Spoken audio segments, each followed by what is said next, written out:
Sounds True presents The Way of the Superior Man, revolutionary tools and essential exercises for mastering the challenges of women, work, and sexual desire, with author, lecturer, and workshop leader Deida. And now Session 1, A Man's Way, with Deida.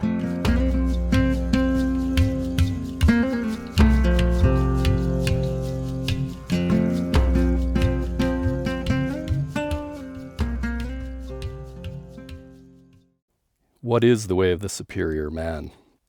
The way of the superior man is about giving. It's about giving who you are to the world. And it's about giving yourself more and more deeply to the world, to your woman, to your family, to everyone.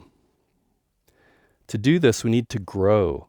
And we grow through 3 basic stages. The first stage is when we want to grow for our own sake. So as a man, we might say, I'd like to make some money for myself. And if we are in the first stage, that's as far as we go. We choose to make money for our own sake. Over time, we grow to what I call the second stage, which is when we want to share and cooperate with other people. So as a man, we may feel, I would like to make money not only for my sake, but to take care of my family, to invest in the community, and to better the world. So whereas the first stage is about making yourself more full, better, acquiring more money, and the second stage is about sharing with others, being cooperative, working for the sake of the whole. The third stage is about realizing that everything is only change. Everything changes. Who you are changes. Everything you build changes. And change means death. So the beginning of the way of the superior man means to come to terms with not only your own death, but the death of everything you can build, create, and make. In the third stage of our life, when we're here to give, we are coming from the depths of our heart, feeling our deepest purpose, offering our love outward, and we realize nobody may accept what we have to give. Our art that we create may not be received. Our love that we have to give may not be received. A superior man does not stop giving merely because he's not received. He may never be acknowledged.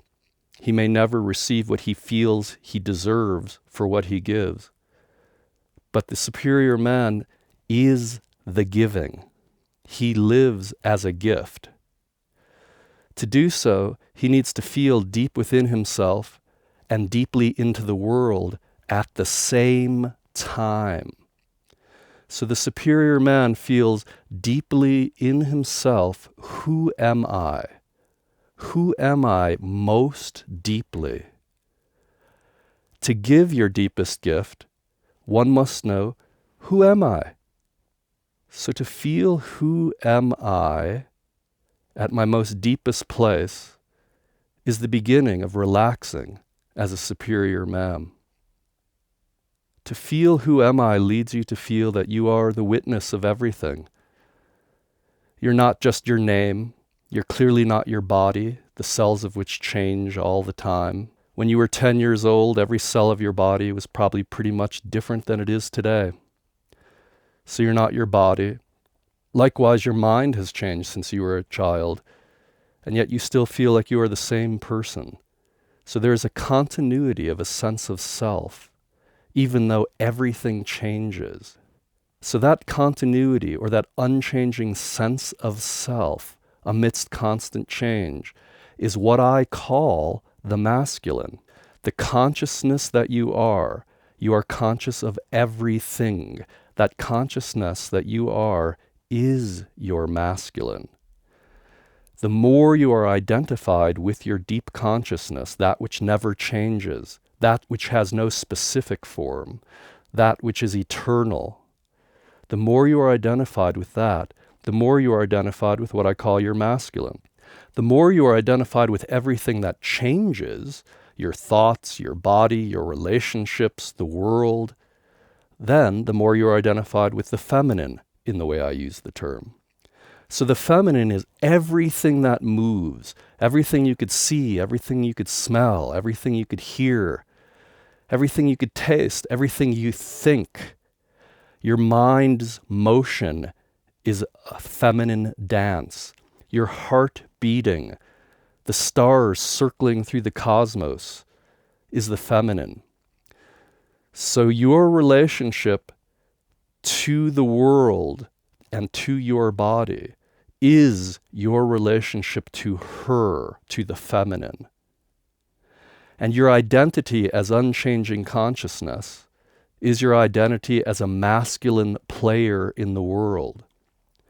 All men and women, obviously, are both conscious and are conscious of everything that's changing.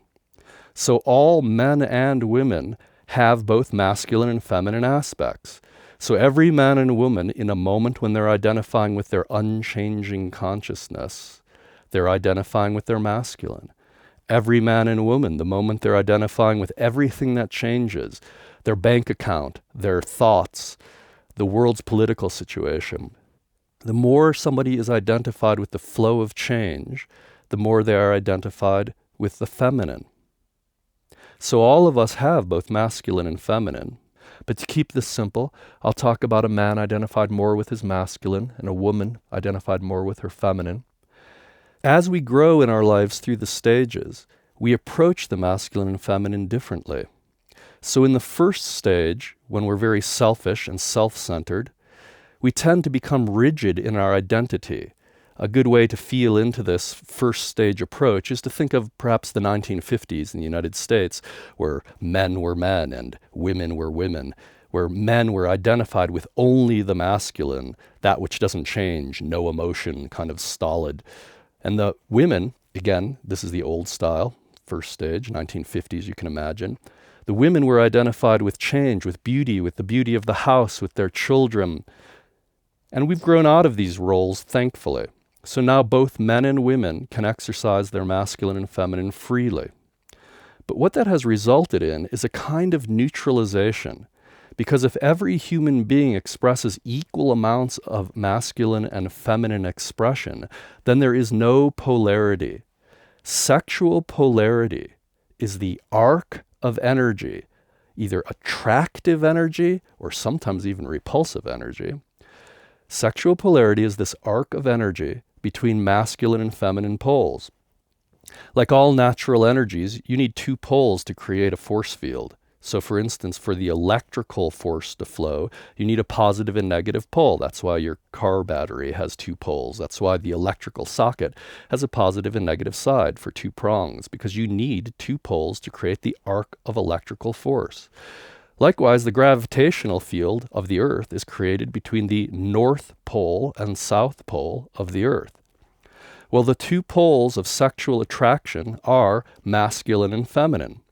So even if two human beings are completely balanced human beings and they can equally access their masculine and feminine, in the moments that they want sexual attraction within their intimacy, it's important to understand that what creates that sexual passion is the arc, the distance between masculine and feminine. So the woman may choose to play the masculine while the man chooses to play the feminine, or the man can choose to play the masculine and the woman play the feminine, or in a gay or lesbian relationship, two same-sexed individuals can play it. One can play the masculine, the other the feminine. And as long as in any particular moment, one partner is playing more of the masculine, that is identification with unchanging consciousness, and one partner is identified with the feminine, identification with movement, life force, light itself, the dance of light, the cosmic motion. When one person is identified with the masculine and one is identified with the feminine, in that moment, there will be sexual polarity. However, if two people are in their masculine, two people are in their feminine, or two people are balanced or neutral, then although they may love each other deeply, there will not be the arc of sexual polarity. So what we're talking about here is a very specific situation. We're talking about men who have already grown beyond balance. So there are many men who are still trying to grow from the first to the second stage. They're trying to grow from being, let's call them, let's say, macho jerks, and their partners submissive housewives, if we want to caricature, to make it easy to remember the first stage style of being stuck in these rigid roles of masculine and feminine. They grow to the second stage. And to grow to the second stage, men cultivated their internal feminine, and women cultivated their internal masculine. So as men cultivated their internal feminine, they grew their hair longer and wore earrings, perhaps, played music.